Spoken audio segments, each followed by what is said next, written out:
जय महाराष्ट्र मित्रांनो. बातमी येते शिवसेनेच्या गोटातून. उद्धव ठाकरे यांना पुन्हा एकदा सर्वात मोठी लॉटरी. उद्धव ठाकरे होणार महाराष्ट्राचे मुख्यमंत्री. मित्रांनो, शिवसेना पक्षप्रमुख उद्धव ठाकरे, भाजपला भारी. राज्यात ठाकरे पुन्हा मुख्यमंत्री. महत्त्वाची अपडेट. महाराष्ट्राच्या राजकारणामध्ये उद्धव ठाकरे यांची शिवसेना पुन्हा एकदा नवीन क्षितिजावरती, सर्वात मोठ्या उंचीवरती. सविस्तर बातमी जाणून घेऊया. महाराष्ट्रात शिवसैनिकांना झाला आनंदोत्सव, तर जल्लोष शिवसैनिकांचा. मुंबईमध्ये देखील ठाकरेंची पावर पुन्हा आली नापास. मित्रांनो, सविस्तर अपडेट बघून घेऊया. नेमकं काय घडले पडद्याच्या पाठीमागे आणि शिवसेना उद्धव ठाकरे कसे बनतायत महाराष्ट्राचे मुख्यमंत्री, या घडीची सगळ्यात मोठी अपडेट. तेव्हा आपण बातमीकडे जाऊया. मित्रांनो, आपण जर शिवसेना पक्षप्रमुख उद्धव ठाकरे यांना मानणारे असाल तर नक्कीच खाली त्यांचं नाव लिहून उद्धव बाळासाहेब ठाकरे असं लिहा किंवा तुमचं स्वतःचं नाव, जिल्ह्याचं नाव लिहायला विसरू नका. ठाकरेंचा चाहता महाराष्ट्राच्या कोणकोणत्या जिल्ह्यांपर्यंत, गावापर्यंत पोहोचला हे आपणाला समजेल. उद्धव ठाकरे मुंबईत राहून महाराष्ट्राची सत्ता आपल्या हाती काबीज करतायत. तर बघूया आपली कमेंट, आपली प्रतिक्रिया महत्वाची आमच्यापर्यंत पोहोचवा. तेव्हा जाऊया महत्वाच्या बातमीकडे. मित्रांनो, सध्याच्या राजकारणामध्ये उद्धव ठाकरे यांची पावर मात्र सगळ्यात जबरदस्त असल्याचं आपणाला जाणवतंय. उद्धव ठाकरे यांना घाबरून सध्या भारतीय जनता पार्टी आणि शिंदेची शिवसेना मात्र प्रचंड संकटामध्ये असल्याचं जाणवत आहे.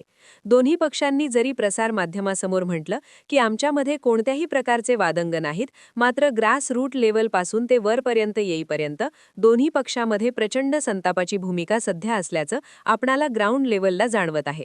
भारतीय जनता पार्टी शिंदेच्या उमेदवारांना पाडण्यासाठी आता कामाला लागले असून शिंदेचे काही कार्यकर्ते बीजेपीच्या अनेक नेत्यांना निवडणुकीमध्ये हिसका दाखवू अशा थेट भाषा करू लागलेत. आणि मित्रांनो, यातच आता मात्र उद्धव ठाकरे यांची लॉटरी लागताना दिसू लागलीय. या सगळ्या बातम्यांचा आपण घेतलाय आढावा.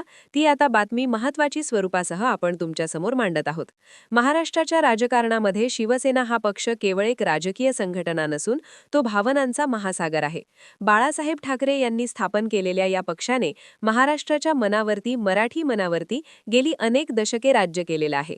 2019 मध्ये महाराष्ट्राच्या राजकीय समीकरणामध्ये अनपेक्षित घडामोडी घडल्या आणि शिवसेना प्रमुख बाळासाहेब ठाकरे यांचे सुपुत्र उद्धव बाळासाहेब ठाकरे प्रथमच महाराष्ट्राच्या गादीवरती, महाराष्ट्राच्या मुख्यमंत्री पदावरती बसल्याचं आपण पाहिलं. शिवसेना भाजपा युती तुटली आणि महाविकास आघाडी अस्तित्वामध्ये आल्याचं आपण 2019 मध्ये पाहिलं. मात्र तेव्हा उद्धव ठाकरे मुख्यमंत्री झाले. काही लोकांना बघवलं नाही, काही लोकांना वाईट वाटलं. उद्धव ठाकरे मुख्यमंत्री झाले. त्यांच्या जवळच्या नेत्यांनी उद्धव ठाकरेंच्या पाठीत खंजीर खुपसला गेला. आपलाच नेता मोठा झालेला बऱ्याच नेत्यांना आवडला नाही आणि त्यांनी उद्धव ठाकरे यांची साथ सोडण्याचा निर्णय घेतला. आणि ऐन संकटामध्ये उद्धव ठाकरे यांची साथ सोडून मुख्यमंत्री पदावरून उद्धव ठाकरेंना खाली येताना पाहिलं आणि त्यांनी देखील आनंदोत्सव साजरा केला, जल्लोष साजरा केला. मित्रांनो, महाराष्ट्राच्या राजकारणामध्ये ज्या नेत्याने तुम्हाला इथपर्यंत पोहोचवलंय, ज्या नेत्यामुळे तुम्ही 5-5, 4-4 टर्म आमदार झालेत, मंत्री झालेत आणि इथपर्यंत पोहोचलात, त्या नेत्याला आपण महाराष्ट्राच्या सर्वोच्च मुख्यमंत्री पदावरून खाली खेचत असताना टेबलावरती चरून गाणी लावून डान्स करताय, हे महाराष्ट्राला शोभणारं नृत्य नव्हतं. आणि आजही हे हॉटेलमधलं, गोव्यातलं नृत्य सगळ्यांनी यांच्या मनामध्ये तसंच कोरून भरलंय. मित्रांनो, ही महाराष्ट्राची राजकीय संस्कृती नव्हती, तर ती महाराष्ट्राची संस्कृती बिघडवणारी होती. मित्रांनो, त्यानंतरच्या महाराष्ट्राच्या राजकारणामध्ये सत्ता पलटी झाली आणि उद्धव ठाकरे यांच्या हातातून विरोधी भाकावरती सत्ता गेली. पण अलीकडेच झालेल्या राजकीय हालचालींमुळे राज्यात नवीन समीकरणे तयार होताना दिसत आहेत. भाजपच्या आक्रमक भूमिकेला उत्तर देताना उद्धव ठाकरे यांनी पुन्हा एकदा आपली ताकद दाखवून दिली आहे.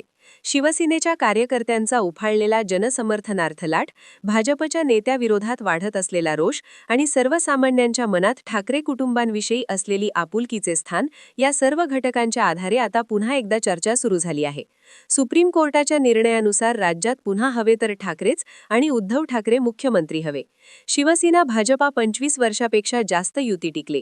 बाळासाहेबांच्या काळापासून शिवसेना ही भाजपची नैसर्गिक सहयोगी मानली जात होती. मात्र 2019ला ही युती तुटली. सगळे पक्ष वेगवेगळे झाले. देवेंद्र फडणवीस यांच्या नेतृत्वाखाली सत्ता स्थापन करण्याचा प्रयत्न भाजपने केला. उद्धव ठाकरे यांनी मात्र सत्ता स्थापन केली. महाविकास आघाडीला सोबत घेऊन ठाकरे मुख्यमंत्री झाले. 3 वर्ष त्यांनी राज्यकारभार हाती घेतला. या काळात भाजपकडून सतत टीका होत राहिली. सरकारने कोरोना काळात घेतलेले निर्णय, शेतकरी कर्जमाफी, पायाभूत सुविधा सगळी कामं केली. मात्र एकनाथ शिंदेंनी बंड केलं आणि एका क्षणात उद्धव ठाकरे यांची सत्ता गेली. मित्रांनो, आता मात्र उद्धव ठाकरे यांच्या नेतृत्व शैलीमध्ये बाळासाहेबांप्रमाणेच आक्रमक भाषण शैली नसली तरी संयम, समतोल आणि ठाम निर्णय क्षमता ही सध्या नेत्यांना आवडते.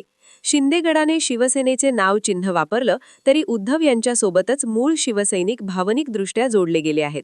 आता असं समजतंय, महाराष्ट्रभर झालेल्या सगळ्या चर्चांमुळे आता भाजपला एकनाथ शिंदेही नकोयत. भाजपला अजित पवार देखील नको.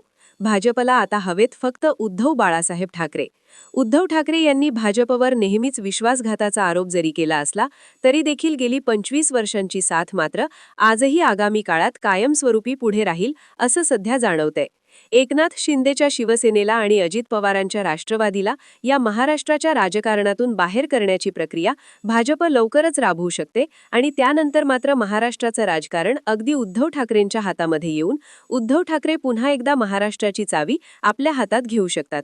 म्हणजेच उद्धव ठाकरे महाराष्ट्राचे मुख्यमंत्री होतील आणि तेव्हा मात्र बघायला मजा येईल महाराष्ट्राचं राजकारण, असं शिवसेनेच्या नेत्यांनी सांगितलंय. कारण की ज्यांनी ज्यांनी उद्धव ठाकरेंना त्रास दिला त्यांच्या सगळ्या चौकशा लावण्याचं काम उद्धव ठाकरेंची शिवसेना आगामी काळात करेल, असं थेट आव्हान संजय राऊत यांनी शिंदे गटाच्या मंत्र्यांना, नेत्यांना दिलं होतं. आगामी काळामध्ये भाजपा उद्धव ठाकरे जर एकत्र आले आणि सत्ता जर आली तर मात्र शिंदे सेनेतील अनेक आमदार, अनेक मंत्री, अनेक नेते उद्धव ठाकरे यांच्या शिवसेनेत प्रवेश करतील. कारण की चौकशीला घाबरून ते कोणत्याही पक्षात जायला कधी घाबरणारे नेते नाहीत. त्यामुळे मित्रांनो, महाराष्ट्राच्या आगामी काळामध्ये शिंदे सेना आणि अजित पवार एक अल्पावधीतच संपणारे पक्ष आहेत, असं सध्या राजकीय वर्तुळात बोललं जातंय. त्यामुळे उद्धव ठाकरे भाजपसोबत गेले तर आपणाला नवल वाटायला नको, परंतु आगामी काळात उद्धव ठाकरे कोणता निर्णय घेतील हे समजेलच. परंतु उद्धव ठाकरे, राज ठाकरे यांची युती भाजपला, शिंदे गटाला आणि सगळ्यांनाच महाराष्ट्रामागत पडेल आणि पुन्हा एकदा ठाकरे बंधूंचं महाराष्ट्रावरती राज्य येईल आणि उद्धव ठाकरे महाराष्ट्राचे मुख्यमंत्री झालेले आपल्याला पाहायला मिळतील, असं सध्या शिवसेनेकडून सांगण्यात येत आहे. मित्रांनो, यावरती आपल्या प्रतिक्रिया काय आहेत?